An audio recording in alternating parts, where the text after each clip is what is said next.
பொதுவாகவே இந்த காலகட்டத்தில் பெண்களுக்கு வந்து இரும்பு சத்து குறைபாடு ஏற்படும். இதைத்தான் ரத்தச்சோகைன்னு சொல்லுவாங்க. இரும்பு சத்து குறைபாடு காரணமாக பெண்களுக்கு வந்து சோர்வு, பலகீனம் அல்லது ஹார்மோன் பிரச்சனையெல்லாம் சந்திப்பாங்க. இந்த பிரச்சனையிலேருந்து நம்ம விடுபட முருங்கைக்கீரை ரொம்ப ஹெல்ப்ஃபுல்லாக இருக்கும். கர்ப்பிணி பெண்கள் முருங்கை இலையாவோ இல்லை முருங்கை இலையை பொடி செய்தோ எடுத்துக்கலாம். இந்த இலையில் புரதம், விட்டமின் ஏ, விட்டமின் சிலாம் காணப்படுது. இந்த முருங்கைக்கீரை சாப்பிட்றனால நீங்கள் ஸ்ட்ராங்காக இருக்கிறதோட உங்களோட எலும்புகளையும் வலுவடைய செய்ய இது ஹெல்ப்ஃபுல்லாக இருக்கும். ஃபஸ்ட்டு வந்து மலச்சிக்கல் பிரச்சனைக்கு இந்த முருங்கைக்கீரை ரொம்ப பெனிஃபிட்டாக இருக்கும். கர்ப்ப காலத்தில் ஏற்படக்கூடிய அஜீரணம், மலச்சிக்கல், அது மாதிரி அசிட்டிக் பிரச்சனை இருக்கவங்களுக்கு இதிலிருந்து விடுபடுறதுக்கு முருங்கை இலை சாப்பிட்றது ரொம்ப அவசியம். முருங்கை இலையில் நார்ச்சத்து நிறைந்து இருக்குது. இதனால் இது வயிறை சுத்தப்படுத்தி உங்களுக்கு மலச்சிக்கல் பிரச்சனையை நீக்க உதவுது.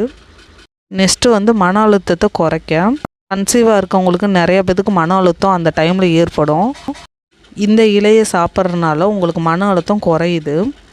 முருங்கை இலையில் இரும்பு சத்தும் விட்டமின் ஏ சத்துக்களும் நிறையா இருக்குது. இது உடலை வந்து வலுப்படுத்துவதுடன் உங்களுக்கு இரும்பு சத்துக்களை உறிஞ்சுவதற்கும் ஹெல்ப்ஃபுல்லாக இருக்குது. இந்த இரும்பு சத்து உறிஞ்சறதுனால உங்களுக்கு உடல் ஆற்றலை அதிகரித்து சோர்வு நீங்கும். நெக்ஸ்ட்டு வந்து குழந்த பிறந்த பின்னாடி தாய்மார்கள் முருங்கை இலை சாப்பிட்றது ரொம்ப அவசியம். ஏன்னா இதில் தாய்ப்பால் உற்பத்தியை அதிகரிக்கக்கூடிய ஒரு பொருள் இருக்குது.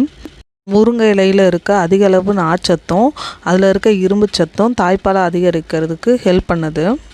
இதில் கால்சியம், பொட்டாசியம்லாம் அதிகமாக இருக்குது. முருங்கை இலையில் வந்து vitamin C, vitamin A, anti ஆக்சிடென்ட்கள் நிறையா இருக்குது.